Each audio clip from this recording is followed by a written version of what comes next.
Today I'm working on my air compressor. Over the last few years, it's just been getting slower and slower to build pressure and actually cut off. The run times are just getting extremely long, until the other day it just finally something changed, the tone changed, and I really have like no pressure coming out at all, or very little. I noticed it. If you ever notice my videos, you'd see my LED lights kind of shaking. That's when the compressor was running. The LED lights were shaking, and then all at once this thing was running and they quit. And I was a little concerned that maybe something internal broke. You can still hear it, and it still has resistance. So I don't know if we have valves that are just stuck open or what we have going on here, but I'm going to kind of explain a little bit about this pump, what it is, what the model number means, and how it works. This is an M-Glow L series pump, which is, it's an L3B-80, which means L series pump. The 3 means it's a 3 horsepower motor. The B means that the pressure switch is set to go off at 175 psi, and that compressor is able to do 175 psi. The 80 means 80 gallon tank. So where we're at with this thing is, like I said, over time it's got longer and longer run times. So you know, they just get, they wear. This is like a small engine. I mean, literally you could turn this into an engine with very little effort. I guess it'd be a 2-stroke, but regardless. So the way these things work is, this is a V-twin. So it's a 4-cylinder, V-shaped, and you can see there's a cylinder here, and here, and here. So the way these things work, see how they're offset so the connecting rods would reach the crankshaft. They have an air system that comes in this way. These are our air filters, one for each side. They come into the head. The head is machined to have a port that goes from one intake valve to the other intake valve, which is underneath these embossed areas here in the head. Those valves are basically a check valve that is controlled by a spring. So what happens is, as the crankshaft is turning, you're pulling air in, and the spring is on one side of the diaphragm. So when the air comes in, the piston is able to pull down, which sucks the air past that diaphragm, compressing the spring. And then when it begins, as it continues to rotate, the piston hits the bottom of its travel and it starts to climb back up. It's beginning to make pressure because now it's pushing against the valve on the intake, closing it and compressing until it reaches a point at the top where the exhaust valve right here also has a spring, and that exhaust valve has a tension setting that does not let that valve lift until it reaches that pressure. So once you're at the top, there's enough pressure in that cylinder to overcome that spring in that valve, and then the air flows out the discharge line. It flows out the discharge line into the check valve on top of the tank. The check valve on top of the tank is a one-way valve, so it lets air go in, but it won't let air go out. This way, as you're pushing air in, you don't have air pushing against the exhaust valve, because you would never be able to add air. So as this is happening, you have this opposing cylinders, typically is how it works, whereas one cylinder is sucking air, the other cylinder on that same rotational spot is pushing air. So the problem we're having is, it runs, my crankshaft moves, and I'm getting a little bit of air out of here, but it's enough that I could put my finger over and stop it. So there's not enough coming out. Show you.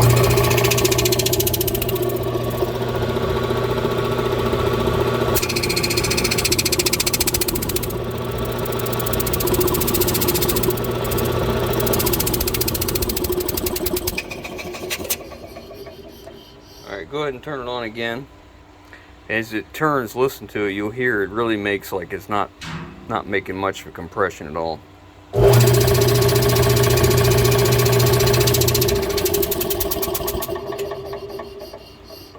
Yeah, it's not doing much. So this is an oil bath system. This is an oil drain, this is oil fill. This is the vent for the crankcase, because if you didn't have a vent for the crankcase, then this, as it rotated, would create pressure and you'd have oil blowing out. So it has to be vented to atmospheric pressure somewhere, somehow. So, and that's before the valve, as you can see there.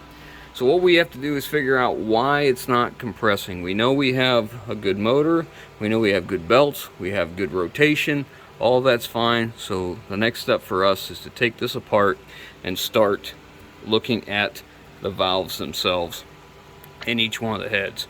Believe it or not, this is all factory plumbing here with the cast iron looking fittings and all. That's the way they showed this thing in the owner's manual. Now the way this thing would work with pressure is you have a line that comes off the check valve. It's on the tank side of the pressure of the check valve, so it monitors tank pressure, and it comes over here to a pressure switch. So what ends up happening is when the pressure is at 175, the pressure pushes on a spring. The pressure is enough to overcome that spring and open the contacts electrically in here. And then the same thing when the pressure drops. When the pressure drops, the spring overtakes the pressure that's in the line, closes the contacts, turns on the electric motor. So all that stuff works. But I think we got a problem going on in here.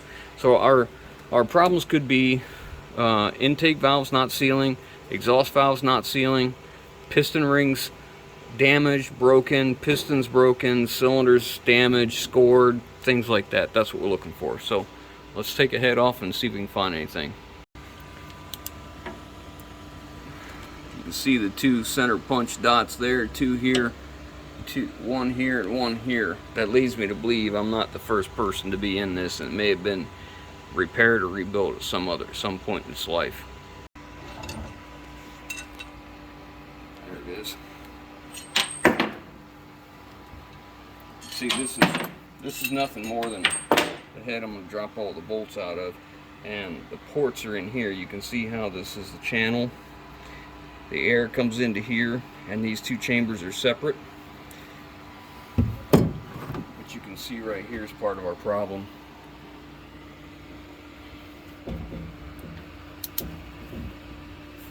Right there's our problem.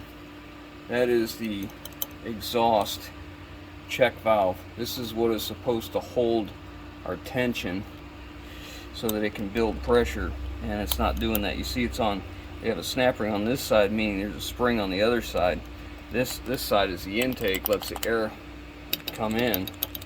We just can't seal this off. So if this can't seal off, what happens is this head and this head both, because they're tied together without a check valve, all they're doing is recirculating the air. It's creating compression, and then this one's sucking it back through and shoving it in the intake. So this one valve right here is enough to cause troubles. You see here, see how it's not sealing there? Apparently that cylinder has not moved in forever. Look at that. I see that. So this cylinder is not in use apparently. Wow.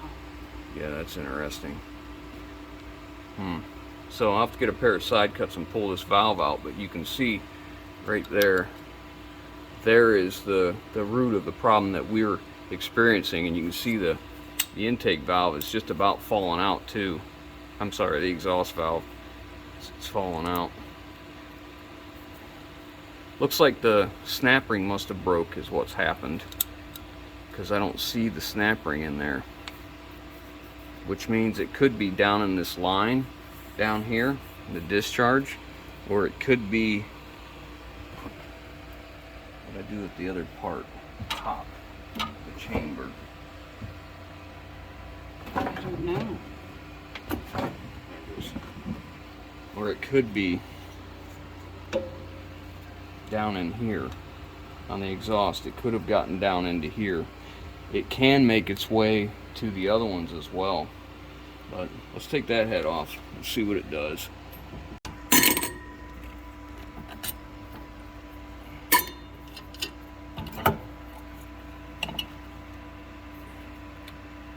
Other head. Look, same problem here. That exhaust valve is out.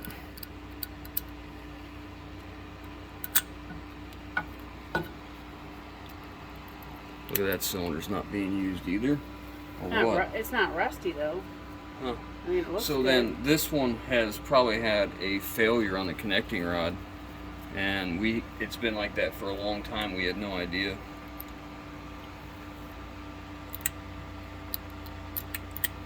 Yeah, you can see, like, if you imagine this is sitting on here like this, and when it goes to suck the air in, it just pushes the air as the cylinder comes down. It pushes down on this by the suction, letting the air come in, and then as it comes up, it has to work against this one. Well, being this one's like this, broken, neither one of them exhaust valves would seal. So really, we have one cylinder trying to do the work of four, because this one's all rusted. This one hasn't moved in forever.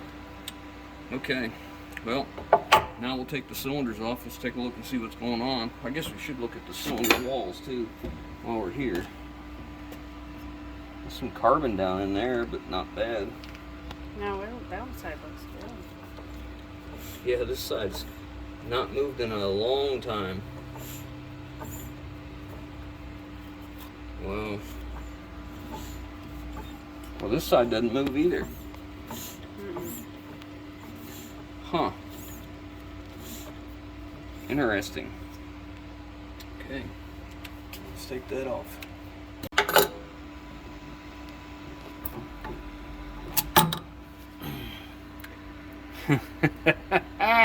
Oh my. That's not good. Just had a rough day a few days ago. Wow. Yeah, the other side, the connecting rod is still there. Not by much. I see some chunks down there. Some debris. Yeah, I would say she is spent. You know, it's never been a great compressor. Remember, it's always taken forever to compress. So long. Ever since we've had it, it's been real slow, but I guess this is like the writing on the wall here. There ain't no... Well, I'm surprised it did as well as it has. Yeah. Honestly. Yeah. So, imagine, yeah, this side being rusty, this has been like this for a long time. Still got oil in it. Huh. It's told it's a splash oil system.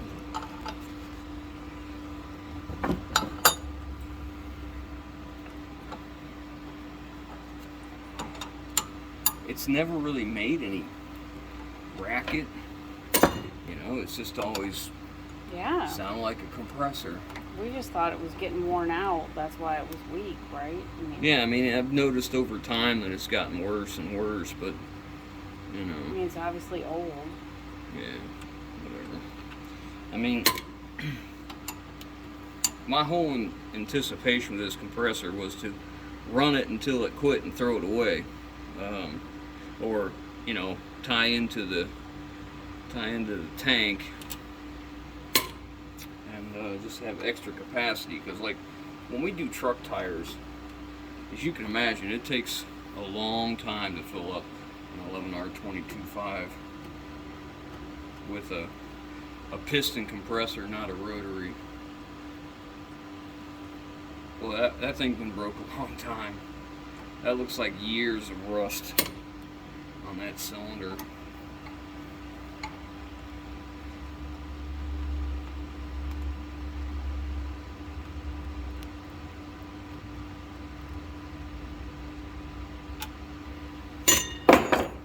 Okay. Let's see if we can knock that one loose. Well, maybe we should get that out of there too.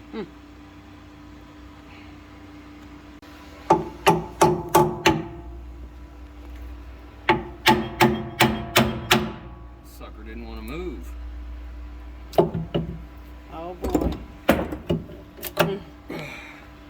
Look at that. Well, it's safe to say this is not a cost-effective repair. I don't think a rebuild kit's gonna quite get it for this. That's gonna be a heck of a rebuild kit. Good Lord. Look at that. Shrapnel.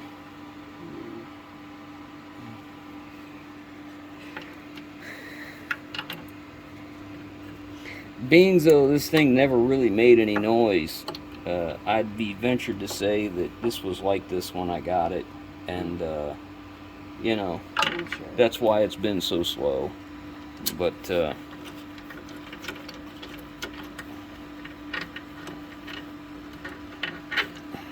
so much crap down there, as you can imagine. I mean, there's basically a whole connecting rod down in here.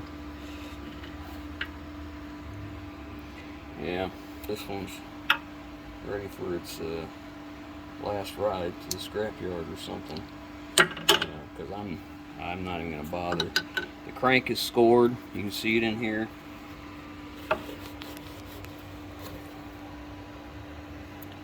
Look at all that shrapnel down there. Can you see it? Another big piece right there. Yeah. There's another big piece right there. I'll tell you what though, what a testament to that compressor to just keep going and going and going until the valves were a problem. Right. And you can see it's just that the snap ring is gone. See, these are the inlets.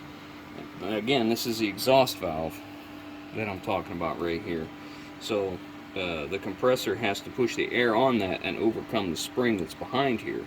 Now if I pull that out, you can see there's a spring it has to overcome, and then there's the little plate. It moves, but you can see there's only one part of the snap ring there. The other part is either worn away, that edge is broken, but I don't think we're fixing this one.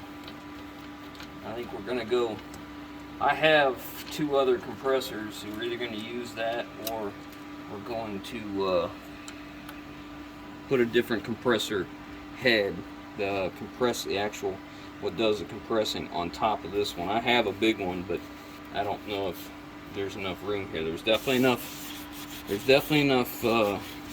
electric motor to run it, but anyways, yeah, we're done. I'm gonna go ahead and take the connecting rods out too, what's left of it. Take the crankshaft out. We can look at all the shrapnel down in there, because I'm not going to be too careful about it, because we certainly ain't going to fix this thing. I'd say it's days of being repaired, slim to none, because that crank's pretty well junk, and then by the time I buy all the pieces it needs, it just isn't cost effective, is it, lady? I wouldn't think. Such cute little pistons.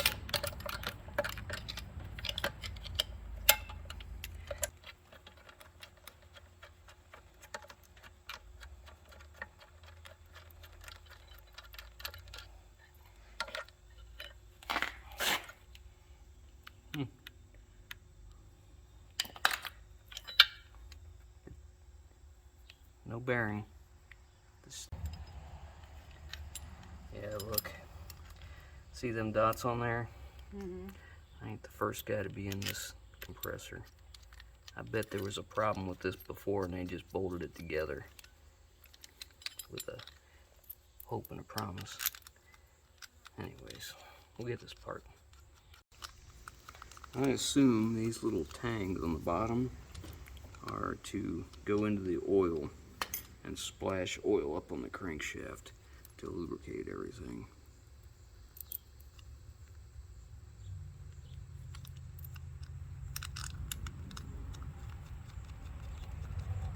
We'll see if we can get the crankshaft out.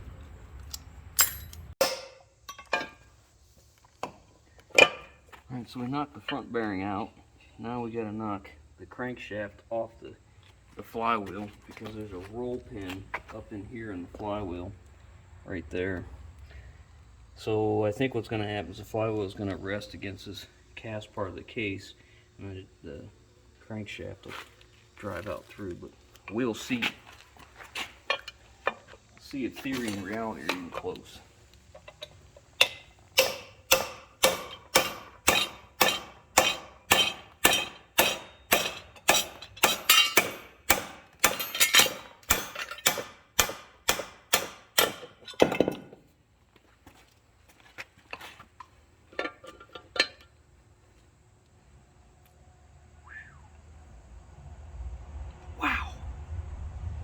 Well, shoot, all we need is the crankshafts and bearings, a couple connecting rods, a little machine work on the cylinder, a piston, some valves.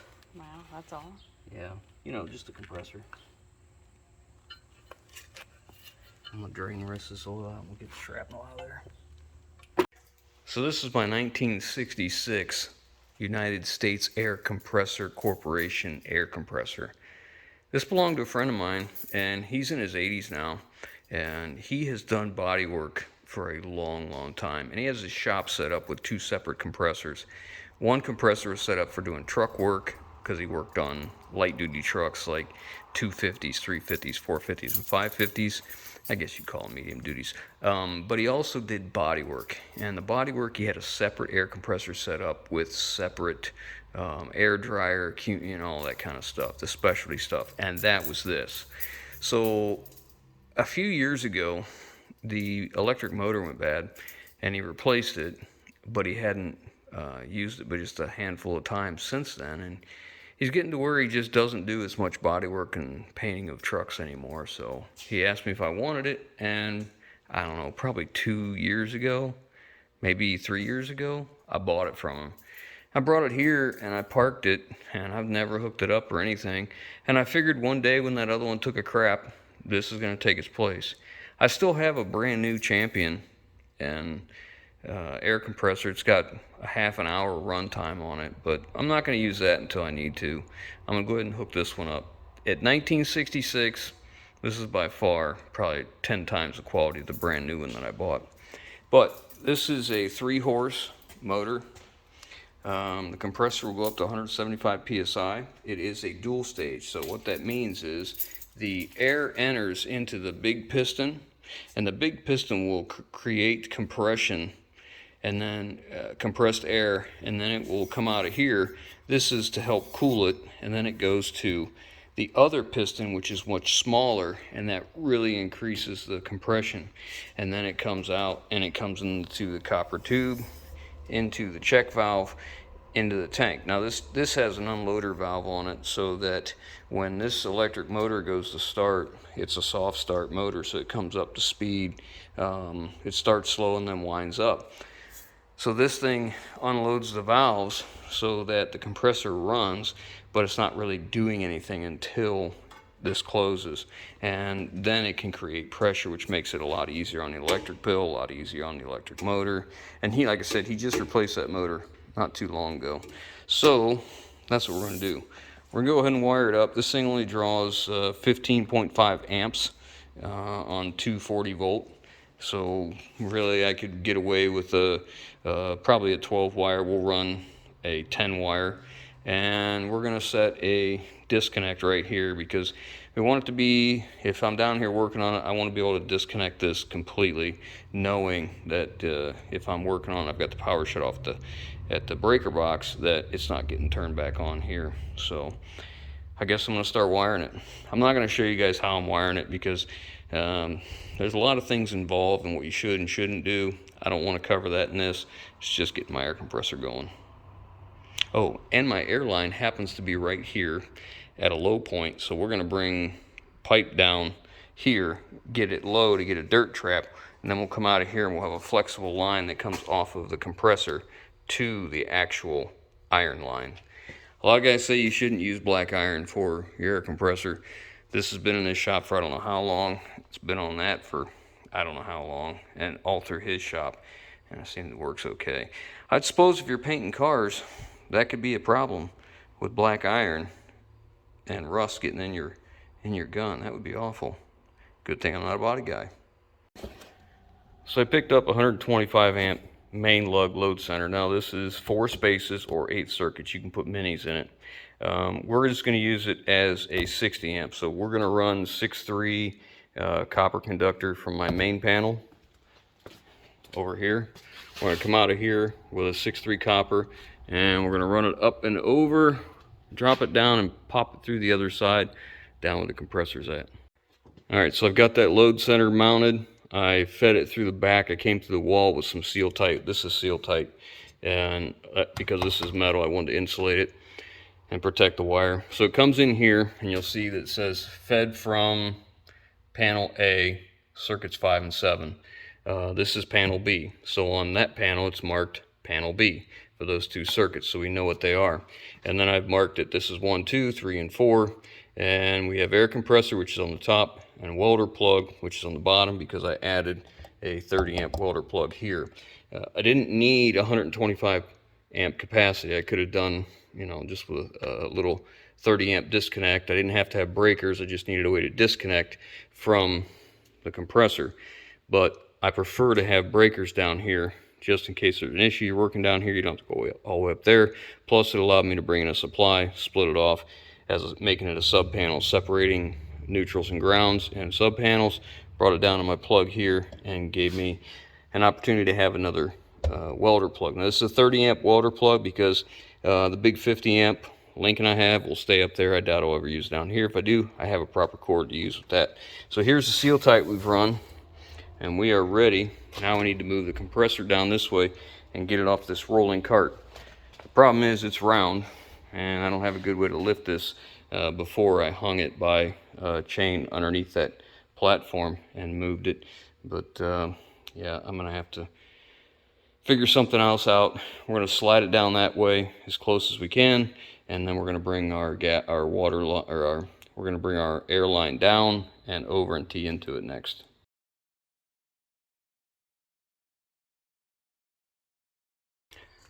Well, we are all buttoned up for right now. I want to scoot it that way just a little bit so it's a little closer to that disconnect there. And you can see I'm about 6 inches because I want this to come over just to where it's even with the end of that disconnect, which is just about 6 inches.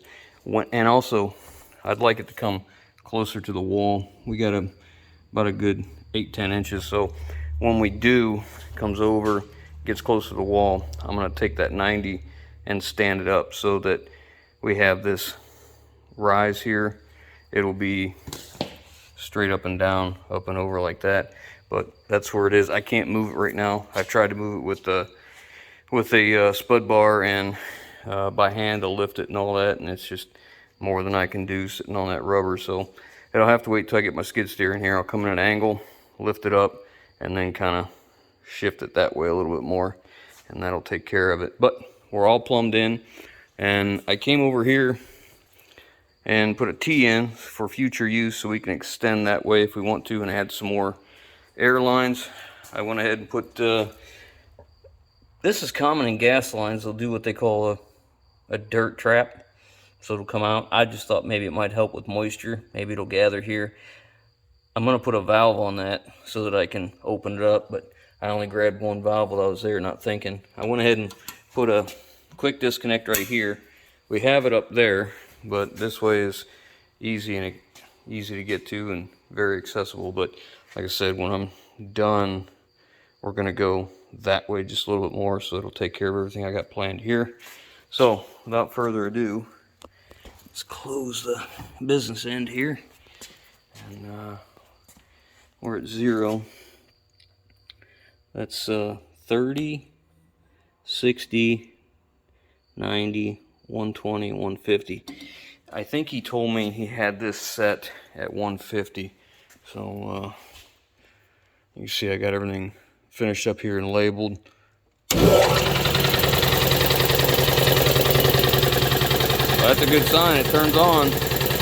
So now we'll just see how long it takes to pump up. I'll time it and I'll bring you back. I want to find out what make of actual compressor that is, so that I can get a rebuild kit and do that ahead of time since I'm going to be using it.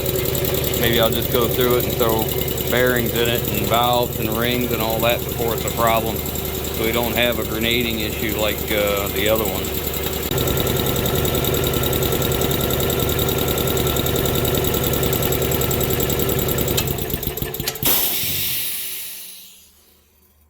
There we go, unloader worked.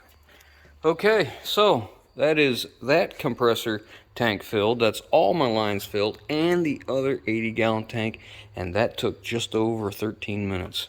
So that's not so bad. My last compressor would take that long just to fill its own at times, and it got worse. But that's all handled. That means now that we have air again, we can get back to some of the other things we need to get working on. Again, I'm going to shove that back. It's going to go diagonal. It's going to go closer to the wall and over that way. And when we do, this will come in line perfectly with the line right there and shove it back to where we can turn our 90 straight up like I had originally planned. I thought we'd be able to move that by hand. I brought it in here with my skid steer, and apparently I underestimated how heavy it was. So and I need to move the rubber mats. I can't just scoot it on there. I want it centered on the mat. So that's why I'm just going to come with skid steer, lift it up, scoot the mats, scoot that back, set it back down. But that's it for now. Hope you guys enjoyed, and we'll catch you on the next one.